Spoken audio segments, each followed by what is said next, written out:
DJ MELBOOGIE. I'm a DJ slash publicist slash disruptor slash agitator slash, yeah, just all of the above.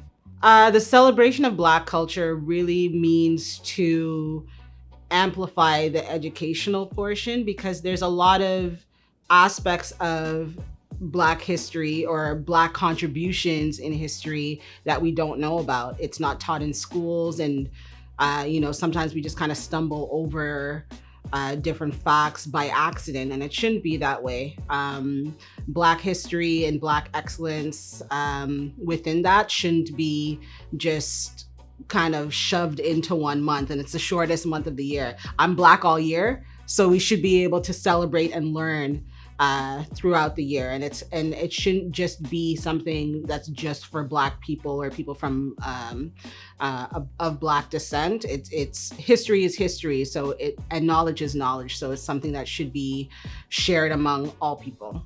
It's always been difficult for me to kind of identify female role models in hip hop as far as when I was coming up. When I was growing up, there weren't a lot of Black faces on television. So faces and names like Diane Carroll or Cicely Tyson or Jane Kennedy, like those are the amazing women that I saw on television and on media growing up, but they're all actresses.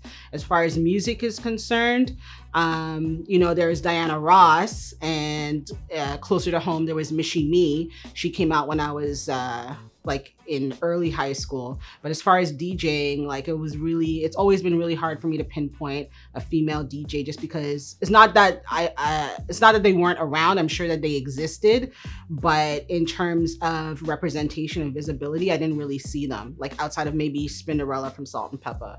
But I did identify with names like Ron Nelson and Mastermind, who's part of the Vibe 105 family, and just growing up and seeing those names do things within the community and make spaces for artists who didn't necessarily have access to certain resources and to certain spaces in order to make people aware of their craft. I think that's very important, and I definitely have to hail them up as part of my growth in the music industry. I think what really drove me to want to do this, want to DJ and continue DJing and being able to say that I've done it for 30 years is just the passion, really.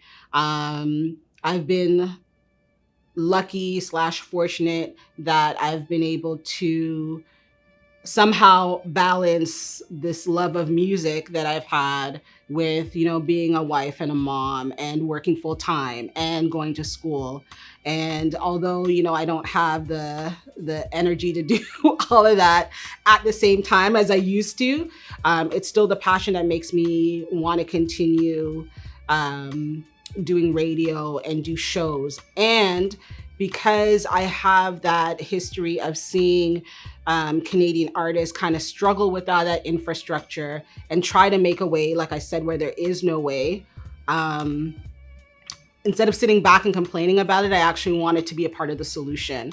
So outside of just DJing and being able to support and break new artists on the air and break new artists in clubs and at special events and DJ for them on tour, I also wanted to lend some of my writing skills to writing press releases and creating press kits for them and building relationships with media so they could have interviews, not just in Toronto, but just right across the country.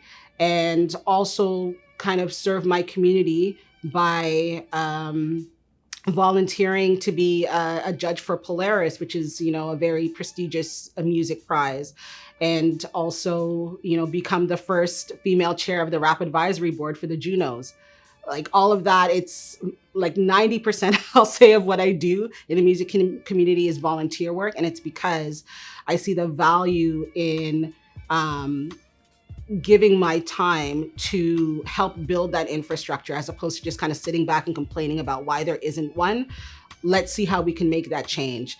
For the longest time, I was the only female on the Rap Advisory Board, but one of my first mandates, personal mandates, was to make sure that I wasn't the only one. So I really pushed hard to get more females involved in that. So check, that's done. What's next? Okay, we need 2 categories to make sure that, more artists have an opportunity to be considered for the Junos and have the opportunity to win that prize. Okay, wow, we have that 2 categories. Okay, that work paid off, check.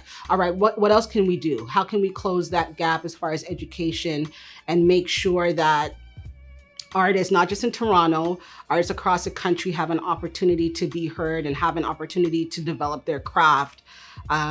What can I do next? So all of that, to me, people might say that, what are you really getting out of it? It's not. What I am getting out of it isn't financial. Seeing some of those changes that we used to kind of talk about in the parking lot. Well, how come things aren't this way? How come things aren't that way? Let's see how we can make some of those changes actually come to life.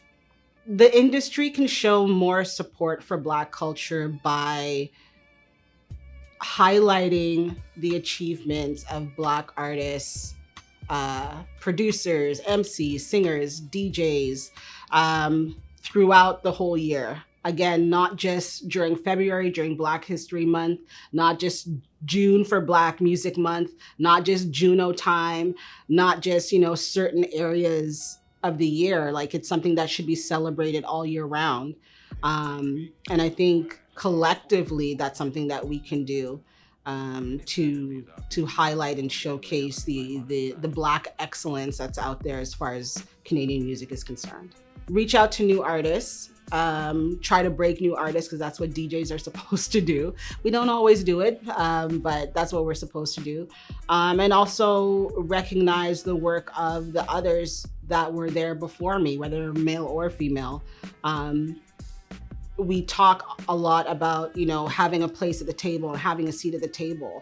If I'm one of those people who are fortunate enough to be at that table and I have the opportunity to bring in other people or just make people aware of, the artists that have come before us, to pay homage to them, then that's my job. And I'm happy to do it, and I do. My name is DJ MELBOOGIE. I'm a DJ and publicist and a whole slew of other things to help support and build the Canadian music industry.